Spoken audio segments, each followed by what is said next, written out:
Telugu Desam party వైసీపీని ఏదేమైనా సరే లేవకుండా కొట్టాలనేటువంటిదే లక్ష్యం. ఆ ప్రాసెస్లో మొత్తంగా మూల స్తంభాలన్నిటి మీద కూడా కాన్సన్ట్రేట్ చేసింది ఒక్కొక్కటిగా. దాంట్లో ప్రధానంగా వాళ్ళు టార్గెటెడ్గా ఏదైతే వస్తున్నారో ఆ టార్గెట్లో విజయసాయిరెడ్డి వ్యవహారం అయిపోయిన తర్వాత నెక్స్ట్ పెద్దిరెడ్డి రామచంద్రారెడ్డి. గతంలో వాళ్ళ మీడియా ఏం చేసింది, పెద్దిరెడ్డి రామచంద్రారెడ్డి ఆయన ఏదో టెంపుల్కో ఎక్కడికో వెళితే ఆయన కనిపించకపోయేసరికి అదిగో సమావేశాలకు రావడం లేదు, అలిగాడు, ఆయనకి ఇష్టం లేదు, ఆయన ఇన్ఛార్జిషిప్ ఇది లేదు, సో ఆయన రాజకీయాల నుంచి తప్పుకుంటున్నాడు, ఇలా ఒక అసత్య ప్రచారం చేశారు. ఆ తర్వాత మళ్ళీ ఆయన మీడియా ముందుకు వచ్చేసరికి ఇది అయిపోయింది. గతంలో కొంత అక్కడ దాడులు చేయించడం, అసలు వాళ్ళ ఇంట్లో నుంచి కూడా బయటికి రాకుండా చేయాలని ఆదిలో ప్రయత్నాలు చేయటం, ఇవన్నీ కూడా జరిగాయి. తదనంతర కాలంలో ఇప్పుడు లేటెస్ట్గా ఏంటంటే ఆయన అటవీ భూములు ఆక్రమించారు అనే దాని మీద పడ్డారు.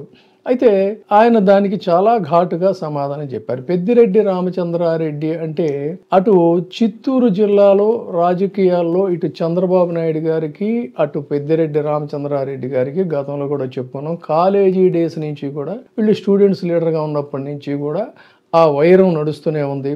తర్వాత ఈ అంగళ్ళ దాడుల వ్యవహారం ఇవన్నీ కూడా మనకి తెలిసిందే. అంతకుముందు కూడా చాలాసార్లు ఆ రిఫ్ట్ అనేది నడుస్తుంది, ఏది ఏమైనా ఇన్ని తొక్కేసేయాలని. కానీ వైసీపీకి పూర్తిగా ఎదురుగాలి వీచినటువంటి పరిస్థితుల్లో కూడా తండ్రి కొడుకులు ఇద్దరూ కూడా గెలిచి నిలబడ్డారంటే స్థానికంగా వాళ్ళకు ఉన్నటువంటి బలం ఏంటి అనేటువంటిది తెలుసు.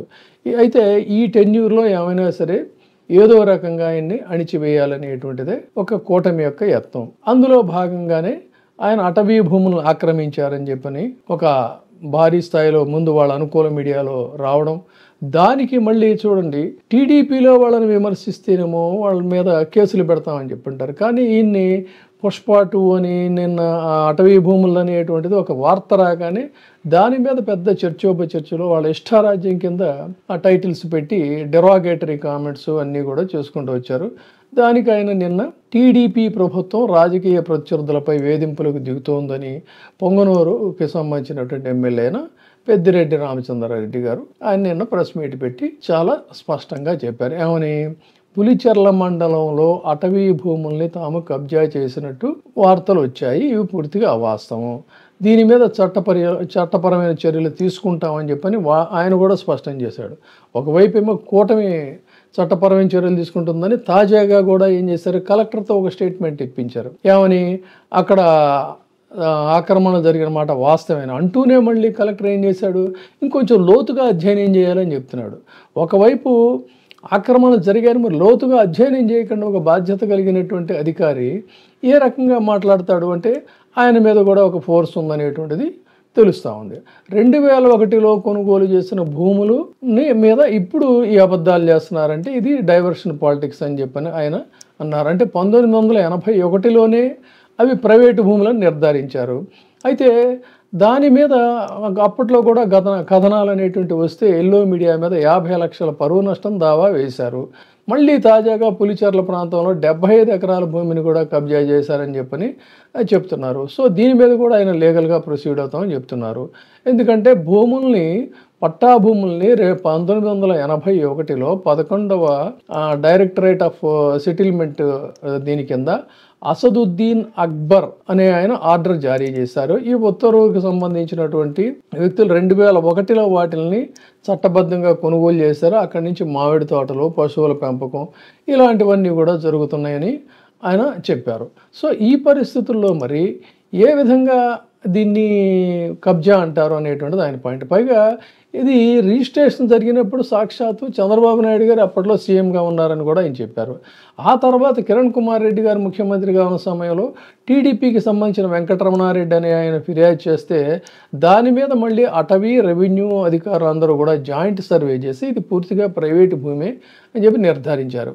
అదే వెంకటరమణారెడ్డి 14లో చంద్రబాబు నాయుడు గారు సీఎంగా ఉన్నప్పుడు ఫిర్యాదు చేస్తే కూడా మళ్ళీ తిరిగి ఆ రకమైనటువంటి పాజిటివ్ రిజల్టే వచ్చింది. ఫారెస్ట్ గెజెట్లోనే ఉంది ఇదంతా కూడా, ఇందులో ఇబ్బంది ఏమి లేదని చెప్పారు. అంటే మరి ఏ విధంగా దీన్ని వీళ్ళు ఇంప్లికేట్ చేయాలి, దీన్ని మళ్ళీ 25 సంవత్సరాల తర్వాత అనేటువంటిది. ఇంకోటి ఇక్కడ ఆసక్తికరంగా గమనించాల్సింది ఏంటంటే, అసలు ఈ అర్బనైజేషన్ శరవేగంగా వెళుతున్నటువంటి నేపథ్యంలో అటు హైదరాబాద్ పరిసరాలు కావచ్చు, విజయవాడ పరిసరాల్లో ఉన్న మంగళగిరి పరిసరాలు కావచ్చు, లేదు అన్నట్లయితే వైజాగ్ పరిసరాలు కావచ్చు, ఇలా ఎక్కడ చూసుకున్నా కూడా ఆ నగరీకరణ జరుగుతున్నటువంటి నేపథ్యంలో దాదాపుగా అవన్నీ కూడా అటవీ భూములే. ఆ గతంలో వాటిల్ని ప్రభుత్వం నుంచి వివిధ రూపాల్లో వాళ్ళకి ఇచ్చినటువంటి భూములు కావచ్చు, లేదంటే వాళ్ళకి సంక్రమించినటువంటి భూములు కావచ్చు, ఇవన్నీ కూడా అమ్ముకున్న తర్వాత వాటికి హక్కు అనేటువంటిది వస్తుంది. ఆ రకంగా 25 సంవత్సరాలు, 40 సంవత్సరాలు, 30 సంవత్సరాల నుంచి తవ్వి తీయాలంటే ఎన్నో బిల్డింగులు వీటన్నిటిని కూడా పగలగొట్టాలి. ఇది కోర్టు ముందు నిలబడేటువంటి అంశం కూడా కాదు. అందుకని ఆయన చాలా విస్పష్టంగా చెప్పారు, మేము దీని మీద మళ్ళీ పరువు నష్టం దావా వేస్తాము, కోర్టుకి వెళ్తాము అని చెప్పని. సో ఇక్కడ పెద్దిరెడ్డి గారి స్టైల్ ఏంటంటే చాలా విచిత్రంగా ఉంటుంది. ఆయన కూల్గా ఈ భూముల గురించి వేస్తే మళ్ళీ ఇంకా దీనికోసం మనం వదిలేయటం ఎందుకు కానీ, గతంలో ఇసుకలో 40,000 కోట్ల దందా జరిగిందని చెప్పి అన్నారు, ఎర్రచందనం స్మగ్లింగ్ చేశామని చెప్పారు, నేపాల్లో పట్టుబడిందని చెప్పారు. మరి ఎన్నికలకు ముందు మా మీద ఇలాంటి నిరాధారమైన ఆరోపణలన్నీ చేశారు కదా, ₹1 కూడా అవినీతి పాల్పడినట్లు తేలిందా? అధికారంలోకి రాగానే మదనపల్లి రెవెన్యూ కార్యాలయంలో అగ్ని ప్రమాదం జరిగిందని చెప్పి అన్నారు. అదేదో సెక్రటేరియట్లో ఫైల్స్ పేపర్లన్నీ కూడా తగలబెడితే దాన్ని మా మీద నెట్టడానికి ప్రయత్నం చేస్తారు. వీటన్నిటి మీద కూడా మరి ఏమైంది అని చెప్పని ఆయనే ఆహ్వానిస్తున్నాడు. అది అక్కడ విచిత్రం ఏంటంటే, ఒక్క అంశం కాకుండా హోల్సేల్గా తన మీద ఏవైతే ఉన్నాయో వీటన్నిటిని కూడా అరెస్ట్ చేయండి కావాలంటే అని చెప్పని ఆహ్వానిస్తున్నారు. That is the style of Peddireddy garu. కాబట్టి ఇది ఇలాంటి అణచివేత ధోరణులకో బెదిరింపు ధోరణుల కంటే ఒక సుదీర్ఘ రాజకీయాల్లో వాళ్ళు ఎన్నో అనుభవాలు చూసింటారు. అండ్ మోరోవర్ ఏంటంటే, వైఎస్ జగన్మోహన్ రెడ్డి కాంగ్రెస్ పార్టీ నుంచి ఎంపీగా రాజీనామా చేసి బయటకు వచ్చిన తర్వాత మొదటిసారిగా రిజైన్ చేసి ఆయనతో పాటు నడిచినటువంటి ఒక senior most leader Peddireddy garu. కాబట్టి ఇలాంటి బహుశా ఉడతూపులుగా ఆయన బెదిరిపోతాడు అనుకోవడానికి మనం అనుకోక్కర్లేదు. డెఫినెట్గా దే విల్ ఫైట్. నిజం ఏంటనేది నీకు తెలుస్తుంది. కాబట్టి ఈలోపు ఈ ప్రతీకార దాడులు అనేది కేవలం వాళ్ళ సంతృప్తి కోసమే తప్ప దీంట్లో పెద్దగా జరిగేది లేదు, ఒరిగేది లేదు. అండ్ మోర్ ఓవర్ ఏంటంటే, వాళ్ళ క్యాడర్ వాళ్ళు కూడా మరింత అగ్రెసివ్గా తయారవడానికి తప్ప దీంట్లో సాధించేది ఏమి ఉండదనేటువంటిది మాత్రం చాలా స్పష్టంగా చెప్పచ్చు. Thank you. చూస్తూనే ఉండండి వీటీవీ. ఇప్పుడే సబ్స్క్రైబ్ చేయండి, లైక్ చేయండి, షేర్ చేయండి.